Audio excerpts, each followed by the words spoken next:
வணக்கம். நான் உங்கள் விக்கி ப்ரோஸ். நமக்கு எண்கணி ஞானத்தையும் வேத ஜோதிட ஞானத்தையும் ஆன்மீக ஞானத்தை வழங்கிய அனைத்து குருமார்களுக்கும் நன்றி. என்ற அதேவேளையில் இது ஒரு ஜோதிட விளக்கு வீடியோ விருப்பம் உள்ளவர்கள் தொடர்ந்து பார்க்கலாம்.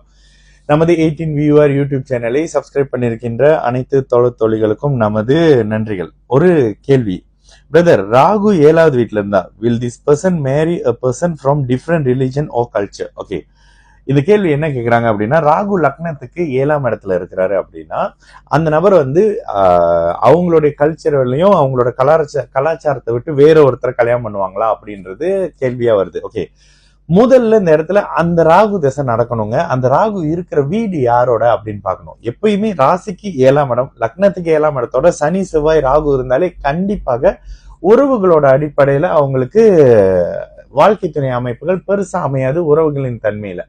அப்ப ராகுக்கு யாரு வீடு கொடுத்தா? ராகுக்கு வீடு கொடுத்தவரோட விஷயம் ரொம்ப முக்கியம். ராகுக்கு குரு சுக்கிரன் வீடா இருக்கான்றது முக்கியம். ராகுக்கு குரு சுக்கிரன் தொடர்பு இருக்கா, இல்ல அமாவாசை சந்திரன் தொடர்பு இருக்கா, இல்ல சனியோட தொடர்பு இருக்கா, செவ்வாயோட தொடர்புல இருக்கான்றது விஷயம். உங்களுடைய ஜாதகத்துல 7ஆம் அதிபதி வீக்கா இருக்கிறார், 7ஆம் அதிபதி பலவீனமாக இருந்து 7ஆம் இடத்துல சனி செவ்வாய் ராகு அமைப்புகள் இருக்காங்கன்னா ராகு தசை, சனி தசை, செவ்வாய் தசை 7ஆம் பாவகத்தை கெடுக்கும்.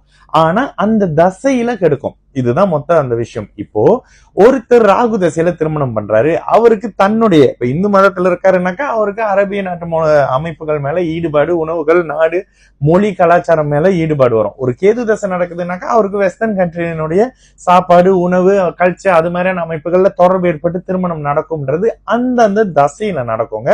அப்போ 7ஆம் பாவகத்துல ராகுவோ கேதுவோ சனியோ இருந்தா சுத்தமா உறவுல இல்லாத பொண்ணு. 7ஆம் பாவகம் சுபத்துவமா இருக்கு, 7ல புதன் இருக்கிறாரு, புதன் தசை அமைப்புகள் நடக்கிறதுல 7ஆம் பாவகத்துல உறவுகள்ல பொண்ணு இருக்காங்கன்னு வரும். ஆனா ராகுவோட அமைப்புகள் தசையாவோ புக்தியாவோ நடக்கும் பொழுது இந்த இடத்துல 7ஆம் பாவகத்தினுடைய தன்மையில சுத்தமா உறவுல இல்லாத பொண்ணு.